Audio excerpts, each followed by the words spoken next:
მეცნიერებმა ყველაზე პატარა ელექტროკარდიოსტიმულატორი, იგივე პეისმეიკერი შექმნეს. ის ბრინჯის მარცვლაზე მცირე ზომისაა და შეიძლება ორგანიზმში ინექციის გზით მოთავსდეს. მოწყობილობა სინათლით იმართება და ბოლოს მთლიანად იშლება. ადამიანებზე მისი ტესტირება ჯერ კიდევ მომავლის პერსპექტივაა, თუმცა ეს უკაბელო ელექტროსტიმულატორი შეფასდა როგორც ტრანსფორმაციული განხმება. შესაძლოა ის მედიცინის სხვა სფეროებშიც მნიშვნელოვანი წინსვლის მიზეზი გახდეს. ამჟამად დროებითი კარდიოსტიმულატორის ჩადგმა ქირურგიულ ჩარევას გულისხმობს. ამ დროს ელექტროდები გულის კუნთებზე მაგრდება, ხოლო სადენები პაციენტის გულმკერდზე მოთავსებულ ენერგიის წყაროს უერთდება.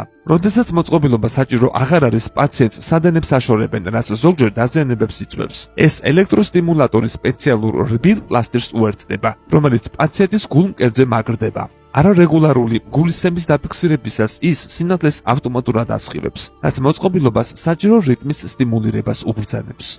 ელექტროკარდიოსტიმულატორი ენერგიას ეგრეთ წოდებული გალვანური ელემენტისგან იღებს, რომელიც სხეულის სითხეებით ქიმიურ ენერგიას ელექტრონულ იმპულსებად გარდაქმნის. რაც შეეხება ტესტირებას, ის ვირთხებზე, თაგვებზე, ხორებზე, ძაღლებსა და ადამიანის გულის ლაბორატორიულად შექმნილ ქსოვილზე ჩაატარეს. ამ პროცესმა წარმატებით ჩაიარა. კვლევის წამყვანმა ავტორმა და ჩრდილოეთ დასავლეთის უნივერსიტეტის მეცნიერმა ჯონ როჯერსმა განაცხადა, რომ ადამიანზე მოწყობილობის გამოცდა სავარაუდოდ 2-3 წელიწადში დაიწყება. მისი ლაბორატორია ამ მიზნის მიღწევაზე უკვე მუშაობს.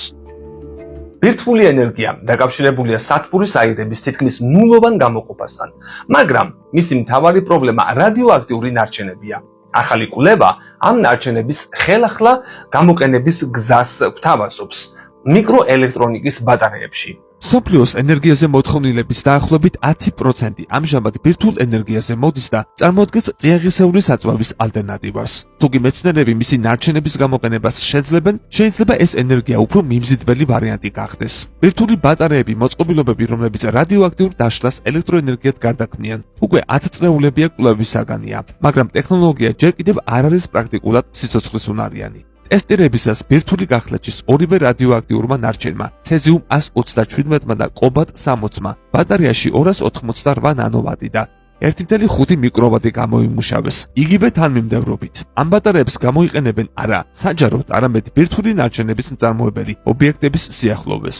თუმცა არსებობს პოტენციალი სენსორებისა და მონიტორების წარმოებისა, რომლებსაც ძალიან მცირე მოვლა დასჭირდებათ. ამ ტექნოლოგიის გამოყენება შესაძლებელია სხვა ადგილებშიც, სადაც არის გამა-რადიაცია, მაგალითად კოსმოსში. ამ პროტოტიპს მნიშვნელოვანი განახლება ესაჭიროება, მაგრამ კვლევრები დარწმუნებული არიან, რომ საბაზისო იდეა მუშაობს. გამოიწერე კოდის YouTube არხი.